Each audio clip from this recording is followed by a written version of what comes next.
नमस्कार, welcome to the इग्नोफेयर। मैं KS Mishra आप सभी का स्वागत करता हूं अपने इस चैनल पर। जी हाँ, एक बहुत ही बेहद दुखद घटना के साथ साथ आपके सामने आया हूं। ये घटना है कि लगभग में 40 भारतीयों की मृत्यु हो चुकी है आग लगने से कुवैत में, और लगभग 50 से अधिक घायल हैं। इस पर देखिए, इस पे मैं एक विषय पे आपके साथ जाना चाहूँगा। उससे पहले ये न्यूज़ देखिए कि over 40 Indians among 49 killed in Kuwait. ठीक है, लगभग 40 लोग मर चुके हैं, 50 से अधिक घायल हैं। और जो यूनियन मिनिस्टर कीर्ति सिंह हैं, वो एक्चुअली में कुवैत के लिए निकल चुकी हैं, जिससे कि वहाँ पर लोकल अथॉरिटी के साथ कोऑर्डिनेट करके वो सहायता संबंधित ग्रुप को संबंधित लोगों को सहायता जो है मुहैया करा सकें, उनकी पहचान करा सकें। अभी बहुत सारी बॉडीज़ कुछ ऐसी हैं कि जिनको आइडेंटिफाई भी नहीं किया जा सकता है, और बहुत ही दुखद घटना ये है। देखिए, यहाँ से बहुत सारे लोग, क्या होता है, भारत से जो है गल्फ़ कंट्रीज़ में कमाने के लिए जाते हैं, और वो सिर्फ इसलिए जाते हैं कि हाँ जो है हमारा परिवार यहाँ पर सुरक्षित रह सके, उसको फाइनेंशियल सपोर्ट हम प्रोवाइड करवा सकें, और इस एक आश में रहते हैं कि जल्दी से जल्दी हम यहाँ पे ज़्यादा से ज़्यादा धन कमा सकें और इसके बाद में अपने घर अपने देश वापस जा सकें। लेकिन जब वो लोग यहाँ से जाते हैं तो उनके जो पासपोर्ट होते हैं उनके एम्प्लॉयर के पास जमा कर लिए जाते हैं। एम्प्लॉयर के पास पासपोर्ट जमा होते हैं, अर्थात आप समझ सकते हैं कि बिना किसी अनुमति के वहाँ से निकल नहीं सकते हैं। दूसरी चीज़, वहाँ पर रहने खाने की उनके उचित व्यवस्था नहीं की जाती है, उचित प्रबंध नहीं किया जाता है। एक साथ जो है एक ही कमरे में बहुत सारे लोगों को भेड़ बकरियों की तरह भर दिया जाता है। ठीक है, इस घटना को देख के कुछ ऐसी ही याद आती है हमें, जैसे आपने देखा है कि इंडियन हिस्ट्री में एक ऐसी घटना मिलती है, ठीक है, जो कालकोठरी वाली घटना थी, जिसमें बहुत सारे लोगों को भर के इसके बाद में आग लगा दिया गया था। ठीक, तो ठीक वैसी ही जो है देखने से घटना ऐसी ही प्रतीत होती है कि जैसे किसी ने उन 40 लोगों को उस रूम में भर के आग लगा दिया। ठीक है, खैर मैं ऐसा नहीं कह रहा हूँ कि ऐसा किया जा रहा है। आजकल जो विश्व में परिदृश्य जो है चल रहा है, तो इस बात से भी खैर इनकार नहीं किया जा सकता है। ठीक है, लेकिन देखते हैं आगे जो भी जांच होगी, जो सामने आएगा वो देखा जाएगा। बट अभी वर्तमान सिचुएशन यही है कि ये बेसिकली जो लापरवाही है, ये लापरवाही वहाँ की कुवैत प्रशासन की ही देखने में आ रही है। कुवैत प्रशासन भले ही जो है अपना पलड़ा झाड़ने की कोशिश कर रहा हो, लेकिन पलड़ा झाड़ने में वो कामयाब हो नहीं पाएगा, क्योंकि उसके हाथ उसमें, और ध्यान दीजिएगा, और ये कोई पहली घटना नहीं है। जब ऐसी जो है घटनाएं अक्सर जो है गल्फ़ कंट्रीज से सामने आती रहती हैं, जब भारतीयों के साथ दुर्व्यवहार किया जाता है, उनके रहने उठने बैठने की और खासकर जो है सोने की उचित व्यवस्था नहीं होती है। और जबकि एक बात बहुत ध्यान देने योग्य है कि एक्चुअली जो गल्फ़ कंट्रीज हैं, जैसे हम लोगों को ये लग रहा होगा कि हम लोग सिर्फ अपनी नीड के लिए जाते हैं वहाँ पर, ऑब्वियसली हमारी नीड है, जो हम लोग जाते हैं हमारी नीड है तभी हम जाते हैं। लेकिन जो वहाँ के लोग हैं उनकी भी हमारी नीड है, उनको भी हमारी नीड है, क्योंकि वहाँ का जो भी इंफ्रास्ट्रक्चर डेवलपमेंट है उसमें भारतीयों का, भारतीय समुदाय का बहुत बड़ा योगदान है। ठीक है, अगर मैं बात करता हूँ आपसे लेबर की, ठीक है, तो अगर यूरोप से वो लेबर लेके आएंगे तो उनको बहुत कॉस्टली पड़ेगा, तो भारतीयों से उनको सस्ता लेबर उपलब्ध हो जाता है, और वहाँ का जो है जो बेसिकली इंफ्रास्ट्रक्चर है, उस इंफ्रास्ट्रक्चर डेवलपमेंट में भारतीयों का बहुत बड़ा योगदान रहता है। यहाँ तक कि अगर मैं बात करूँ, चाहे आप बुर्ज खलीफा बिल्डिंग को ही ले लीजिए, तो उसको भी बनाने में भारतीयों का ही योगदान रहा है, और इस वजह से अगर देखा जाए तो वहाँ की वर्कफोर्स में भारतीयों का कंट्रीब्यूशन बहुत ज़्यादा रहता है। ठीक है, सबसे ज़्यादा साउथ साइड में जैसे केरला से रहता था, बट अभी आजकल ये सिनेरियो चेंज हो रहा है। अभी यूपी और बिहार के लोग भी वहाँ पे बहुत भारी संख्या में जाने लगे हैं, और जो है वर्कफोर्स में काफ़ी ज़्यादा पार्टिसिपेशन भी वहाँ पर यूपी और बिहार साइड का हो गया है। ठीक है, तो अभी मैं आपसे जो कुछ बात करना चाहता हूँ, ध्यान दीजिएगा। हमारे विदेश मंत्री एस जयशंकर जी ने भी इस फायर पे बिल्कुल जो है ये आग जो लगी, आग की घटना पर दुख व्यक्त किया है। Deeply shock, will render fullest assistant, और पूरी तरह से जो है उनको सहयोग करने की, सपोर्ट प्रोवाइड करवाने के लिए जो है इन्होंने कहा है। लेकिन आप ध्यान दीजिएगा, जिनकी जान गई उनके परिवार वालों से पूछिए, उनके परिवार वालों पर क्या बीती होगी। ठीक है, और उनके बारे में सोचिए कि जो आग में जल के मरे होंगे। 40 लोग एक साथ इतने छोटे से कमरे में रह रहे थे कि जब वहाँ से आग लगने के बाद भागने की कोशिश की होंगे, तो आपस में ही धक्का मुक्की करके और एक दूसरे से निकल नहीं पाए होंगे, और किस तरह से उनकी मृत्यु हुई होगी, एक बार सोच के देखिए आप। ठीक है, और ध्यान दीजिएगा, जो कुवैत सिटी ऑफिशियल्स हैं वो बेसिकली, देखिए अभी आपको पीएम मोदी जी ने भी इस पर जो है बेसिकली दुख व्यक्त किया है। 40 Indians killed and 50 injured in southern Kuwait. ठीक है, देखिए कुवैत जो है, कुवैत बेसिकली जो हमारा पर्शियन गल्फ है, पर्शियन गल्फ में पड़ने वाला एक देश है। इसकी राजधानी कुवैत सिटी है। ठीक है, कुवैत सिटी है, तो ये बेसिकली अरबियन पेनिनसुला पे पड़ता है। देखिए हमारे यहाँ जो विदेश मंत्री हैं डॉक्टर एस जयशंकर, उन्होंने भी इस चीज़ को लिखा हुआ और इसको जो है बताया है कि भाई 40 लोगों की मृत्यु हो गई है, 50 लोग अभी भी हॉस्पिटलाइज्ड हैं, और जो हॉस्पिटलाइज्ड हैं इनमें से भी आगे संख्या ये बढ़ सकती है। आप भी जानते हैं कि जो हॉस्पिटलाइज्ड हैं उसमें हो सकता है आने वाले समय में कुछ लोगों की जान जाए, भगवान ऐसा ना करें, और ये संख्या बढ़े। ठीक है, तो बिल्कुल भी मैं ये नहीं चाहूँगा, और इन्होंने पूरी तरह से कहा है कि हम अपनी एम्बेसी के टच में हैं और एम्बेसी के माध्यम से हम पूरी सहायता उपलब्ध कराने के लिए उनकी पहचान कराने की पूरी कोशिश कर रहे हैं। अब देखिएगा, एक मिनिस्टर हैं यहाँ के, ठीक, इंटीरियर मिनिस्टर शेख फहाद अल यूसुफ, इन्होंने विजिट किया, और विजिट करने के बाद में इन्होंने क्या कहा, इन्होंने देखो नीचे आप सेंटेंस देखो, मैंने हाईलाइट किया हुआ है, what happened today is a result of greed of the company. जो आज हुआ है, मतलब बेसिकली इस घटना के बारे में इन्होंने जिक्र किया, वो एक इस कंपनी की, संबंधित कंपनी की लालच के कारण हुआ है। ठीक है, और साथ में बिल्डिंग ओनर की, इन्होंने पूरा इल्जाम किस पे, जो है बिल्डिंग ओनर पर और जो है क्या कहते हैं कंपनी पर लगा दिया। ठीक है, ये बात सही है कि चलो कंपनी की और बिल्डिंग ओनर की ऑब्वियसली गलती थी, अगर उनको इस तरह से रखा गया था, इस हालात में रखा गया था, तो गलती बिल्कुल बिल्डिंग ओनर और कंपनी की है। ठीक है, अब आप लोगों को लग रहा होगा कि चलो कम से कम मिनिस्टर आया और इन्होंने एक बहुत हाई लेवल की एक जो है जांच का ऑर्डर दिया है, जो कुवैत म्यूनिसिपैलिटी और बाकी जो पब्लिक अथॉरिटी को जांच का आदेश दिया कि भाई इसकी जांच करिए, उनके खिलाफ सख्त कार्यवाही की जाए। साथ ही इन्होंने ये भी कहा, हम एश्योर करेंगे कि मतलब इस एरिया में जितनी भी बिल्डिंग्स हैं उनकी पूरी जांच की जाएगी कि उनके पास जो बेसिकली बाहर से आए हुए वर्कर्स हैं उनके रख रखाव की अच्छी व्यवस्था है कि नहीं है। ठीक है, तो आप लोगों को लग रहा हो बहुत अच्छे मिनिस्टर हैं, और मतलब क्या कहते हैं हमारे यहाँ तो कोई आता नहीं है, इनके यहाँ कम से कम वो मिनिस्टर वहाँ विजिट किए हैं, ऐसा कह रहे हैं। तो मैं आपको बताना चाहूँगा कुछ अच्छा ही नहीं है, ऐसी पहले भी घटनाएं होती हैं, और ऐसे ही ये लोग विजिट करते हैं, विजिट करके बयानबाजी देते हैं, पल्ला झाड़ लेते हैं। तो ये ऐसा केवल अपने देश में ही देखने को नहीं मिलता है, विदेशों की भी कुछ स्थिति ऐसी ही है। ठीक है, यहाँ भी कुछ ऐसा होता है। अभी आपको मैं कुछ डेटा दूंगा, उस डेटा के बाद जब आप देखेंगे तो आप चौंक जाएंगे, एक चौंकाने वाले आंकड़े आपके सामने आएंगे कि गल्फ कंट्रीज में कितने भारतीयों की मृत्यु होती है कमाने के चक्कर में।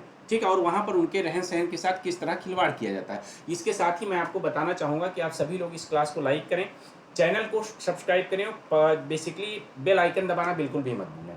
आपको मैं बताना चाहता हूँ, मेरी एक क्लास जो है सुबह 8 बजे डेली लाइव होती है, और जिसमें current affairs pre plus mains के हिसाब से आपका कवर किया जाता है, जिसमें हिंदी न्यूज़पेपर और इंग्लिश न्यूज़पेपर दोनों का एनालिसिस आपके लिए किया जाता है, और साथ में मॉडल क्वेश्चंस भी प्रैक्टिस के लिए दिए जाते हैं हर न्यूज़ से संबंधित, जिससे आपको ये आइडिया लग सके कि किस तरह से आपके करंट अफेयर से संबंधित सवाल आपके एग्जाम में पूछे जाते हैं। साथ ही एक एडिटोरियल एनालिसिस करवाया जाता है, जो हिंदी एडिटोरियल होता है जनसत्ता का, और उसके माध्यम से आपको जो है एक मेंस का प्रैक्टिस क्वेश्चन कराया जाता है, जिससे आपको प्रीलिम्स और मेंस की पूरी तैयारी एक ही क्लास में हो सके। तो ये क्लास आप सभी के लिए बहुत ज़्यादा इंपॉर्टेंट होती है, इसलिए आप सभी इस क्लास से जरूर जुड़ें, और साथ में चैनल को सब्सक्राइब जरूर करें। बाकी इंडियन इकोनॉमी का एक फाउंडेशन बैच है, जिसमें मैं इंडियन इकोनॉमी, वर्ल्ड इकोनॉमी, जहाँ जरूरत हो एनवायरनमेंट इकोनॉमी का भी पार्ट में इसमें कवर कर रहा हूँ। ठीक है, ये डेली रात में 9 बजे चलती है। किसी भी तरह की कोर्स की जानकारी के लिए आप जो है मेरे इसी वीडियो के डिस्क्रिप्शन में जाएं, वहाँ पे आपको सारे लिंक मिलेंगे। साथ ही करंट अफेयर और एडिटोरियल एनालिसिस की जो प्रीलिम्स प्लस मेंस की क्लास है आपके लिए बिल्कुल फ्री रहती है। ठीक है, इसलिए ज़्यादा से ज़्यादा लोग इससे जुड़ें, और मेरे टेलीग्राम चैनल से जरूर जुड़ें, क्योंकि वहाँ पर मैं प्रीलिम्स के लिए daily current affair based quiz आपको प्रोवाइड करवाता हूँ। साथ ही मेरी क्लासेज की PDF भी आपको वहाँ पे मिल जाती हैं। ठीक है, आइए आगे बात करते हैं, ध्यान दीजिएगा। देखिए, मैं आपको एक डेटा देना चाहूँगा। ये डेटा है बेसिकली, आप देखेंगे 2021 में राज्यसभा में पूछा गया था अनस्टार्ड क्वेश्चन।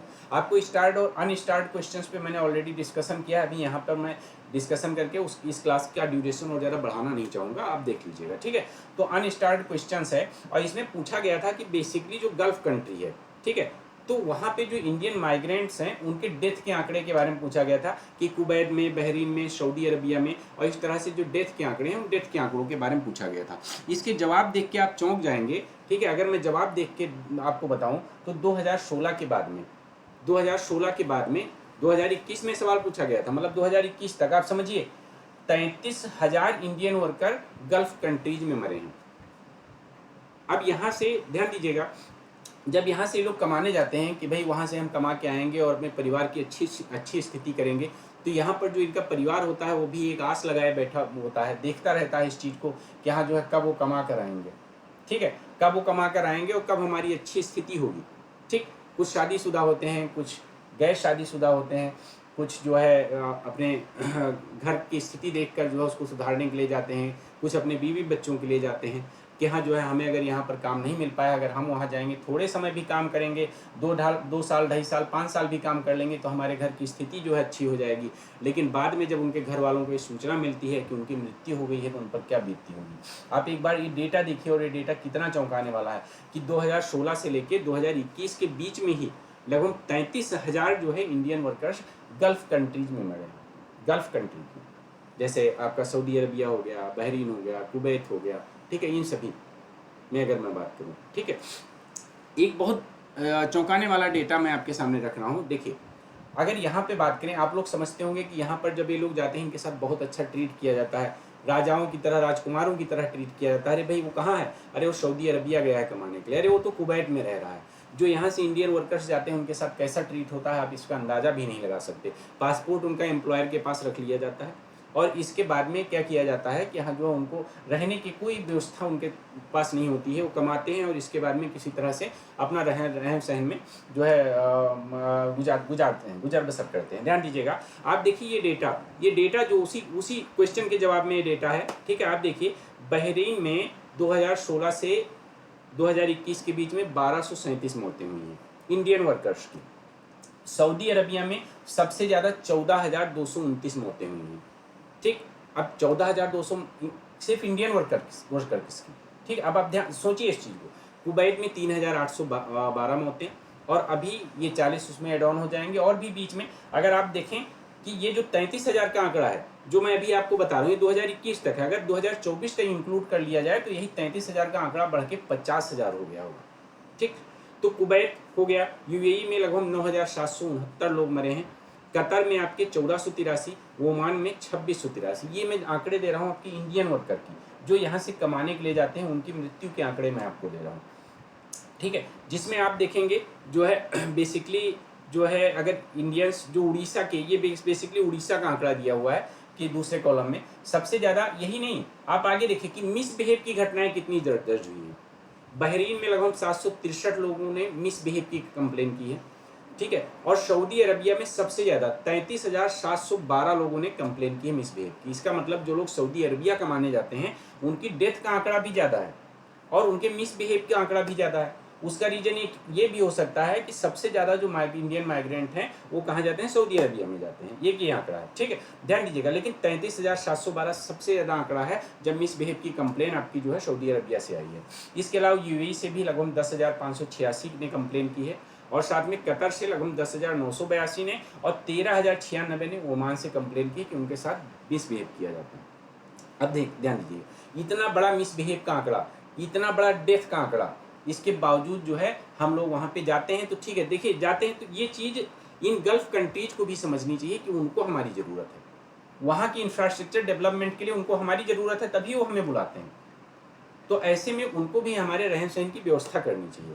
ऐसे में इसका एक ही तरीका है कि जो हमारी सरकार है, खासकर जो है बेसिकली जो है जो विदेश मंत्रालय है, तो उसको वहाँ के सरकार के साथ इस मामले में बातचीत करनी चाहिए। बातचीत करके वहाँ पर जाने वाले भारतीयों के लिए एक अनुकूल माहौल तैयार करवाना चाहिए और इस चीज़ को सुनिश्चित करना चाहिए कि उनके साथ मिसबिहेव ना हो, जिससे इस तरह की घटनाएं, जैसे अभी आग लगने की वजह से जो है 40 लोगों की मौत हो गई है, 50 लोग अभी भी घायल हैं, भगवान न करे ये नंबर बढ़े, ठीक है। तो ऐसी घटनाएं भविष्य में फिर से हो पाएँ और साथ ही जो यहाँ के लेबर जाते हैं, जो यहाँ से वर्कर्स जाते हैं, वो अपने आप को वहाँ पर सुरक्षित महसूस कर पाएँ। ये जिम्मेदारी हमारी भारत सरकार की भी है और साथ ही उन गल्फ कंट्रीज में संबंधित देशों की सरकारों की भी है कि वो इस चीज़ को सुनिश्चित करें। अगर वहाँ पे जो बिल्डिंग ओनर है या कंपनी ओनर है, अगर इस तरह की चीज़ें कर रहा था तो वो भी कहीं ना कहीं प्रशासन की ही गलती है। प्रशासन अगर जो है इस तरह से जो है भारतीय वर्कर्स को वहाँ पे बुलाता है काम करने के लिए, तो ये उसकी जिम्मेदारी बनती है कि वो इस चीज़ को सुनिश्चित करे कि भारतीयों के साथ कैसा व्यवहार किया जाता है, ठीक है। आगे मैं इसमें बताना चाहूँगा आपको, आप बहुत ध्यान से देखिए कि पहले क्या होता था, सबसे ज़्यादा अब तक केरला से जो इंडियन माइग्रेंट्स थे वो वहाँ पे काम करने जाते थे। लेकिन अभी मौजूदा स्थिति की अगर मैं बात करूं तो यूपी बिहार के भी बहुत सारे लोग जाते हैं और यूपी बिहार ने मिलकर क्या किया है, केरला को रिप्लेस कर दिया इस मामले में, ठीक है। टॉप कंट्रीब्यूटर पहले वर्कफोर्स का वहाँ पे गल्फ कंट्रीज में कौन होता था? केरला। अभी टॉप कंट्रीज कौन से, टॉप स्टेट, कंट्री निकल गया, ठीक है। जो टॉप स्टेट है पहले केरला होता था, अभी बात करें तो टॉप स्टेट यूपी और बिहार है, ठीक। तो इस तरह से आप देखते हैं कि यूपी बिहार के भी बहुत सारे लोग क्या कर रहे हैं, वहाँ पे गल्फ कंट्रीज में कमाने के लिए जाते हैं, ठीक। तो ये हमें देखने की बात है और सोचने समझने की भी बात है कि हम जब जा रहे हैं तो हम कैसे जो है अपने परिवार को यहाँ छोड़ के जा रहे हैं और ऐसी स्थिति में अगर हमारे साथ वहाँ ऐसा व्यवहार किया जाता है तो हम कैसे, मतलब आप ये सोचिए कि वो लोग जब इस तरह के व्यवहार उनके साथ किए जाते हैं, इतनी सारी मिसबिहेव की घटनाएं आती हैं, इतनी सारी डेथ की घटनाएं आती हैं, तो किस माहौल में वो लोग वहाँ पे कमाने के लिए रह रहे होंगे। ठीक है, इंडिया रिसीव्स, देखिए अभी वर्ल्ड माइग्रेशन रिपोर्ट 2024 आई है। देखिए दो रिपोर्ट है, मैंने एक और रिपोर्ट आपको पढ़ाई हुई है, उसमें कुछ ज़्यादा आंकड़ा बताया गया है। इसमें वर्ल्ड माइग्रेशन रिपोर्ट जो 2024 है, तो बेसिकली इसमें बताया गया है कि India receives $111 billion, 111 billion dollar का रेमिटेंस 2022 में इंडिया को रिसीव हुआ है। ध्यान दीजिएगा, ये 2022 का आंकड़ा है। मैंने जो आंकड़ा पढ़ाया था वो आपका 2028 था, उसमें ये रेमिटेंस, सॉरी 2023 का था, उसमें ये रेमिटेंस ज़्यादा था। ठीक है, तो ये आंकड़ा जो है 2022 पे आधारित है, इसलिए इसमें 111 बिलियन का। इसलिए मैं बता रहा हूँ कि आप लोग कंफ्यूज ना हो कि वो आंकड़ा मैंने ज़्यादा बताया था, ये वाला आंकड़ा कम है। वो 2023 का जो है बेसिकली सबसे ज़्यादा रेमिटेंस रिसीव करने वाले देशों में भारत था, उसका आंकड़ा मैंने दिया था। यहाँ पर 111 बिलियन का जो रेमिटेंस है इंडिया ने रिसीव किया, किसके द्वारा? इन इंडियन माइग्रेंट्स के द्वारा। मैं केवल ये गल्फ कंट्रीज की बात नहीं कर रहा हूँ, ये ओवरऑल की बात कर रहे हैं। ठीक है, अभी ध्यान दीजिएगा। लेकिन अगर मैं बात करता हूँ कि ये आंकड़ा देखिए कि 10 इंडियन वर्कर्स डाई इन गल्फ नेशन पर डे। अगर मैं गल्फ कंट्रीज की ओवरऑल बात करूं तो जो आंकड़े हमारे सामने आए उस आंकड़े के हिसाब से अगर हम देखेंगे तो डेली 10 भारतीय वर्करों की वहां पे जान जाती है, डेली 10 भारतीय वर्करों। अब इस हिसाब से अगर हम देखें कि हमारा जो 111 बिलियन का जो है रेमिटेंस प्राप्त हुआ है, तो ईच $1 बिलियन पे लगभग में 117 डेथ हो रही है। ठीक है, मतलब हम $1 बिलियन का जो है रेमिटेंस प्राप्त करने के लिए हमारे 117 लोगों की जान वहाँ पे जा रही है। ठीक है, ये एक बहुत गंभीर आंकड़ा है और इस आंकड़े पर मुझे लगता है कि सरकार को कुछ ना कुछ करना चाहिए और गल्फ कंट्रीज के साथ जो है इस तरह का कोई टाई अप करना चाहिए, उनके साथ बातचीत करके कोई एक समझौता करना चाहिए, जिससे सुनिश्चित हो सके कि जो इंडियन माइग्रेंट्स जाते हैं उनकी जो है देखभाल अच्छे से हो सके, उनके रहन सहन की व्यवस्था अच्छे से हो सके, और ये संबंधित सरकार की जिम्मेदारी होनी चाहिए। ठीक है, Indian workers in the gulf file 1 labour complain a day. आप समझिए, मतलब प्रतिदिन की बात करें तो एक लेबर कंप्लेन फाइल करवाता है। ठीक है, मतलब उसके साथ मिसबिहेव होता है। अब उन गल्फ कंट्रीज में किस तरह का मिसबिहेव इनके साथ होता होगा, मुझे उम्मीद है आप सभी इस चीज़ का अंदाज़ा लगा सकते होंगे कि कितना मिसबिहेव और किस तरह से मिसबिहेव किया जाता होगा। ठीक है, तो खैर इस तरह से आप देख रहे हैं कि बेसिकली जो है गल्फ कंट्रीज में भारतीयों के साथ में किस तरह का सलूक होता है, किस तरह से उनकी जानें जा रही हैं। इसके बावजूद बहुत भारी मात्रा में मजबूरी में भारतीय जो है वहाँ पर कमाने के लिए जाते हैं।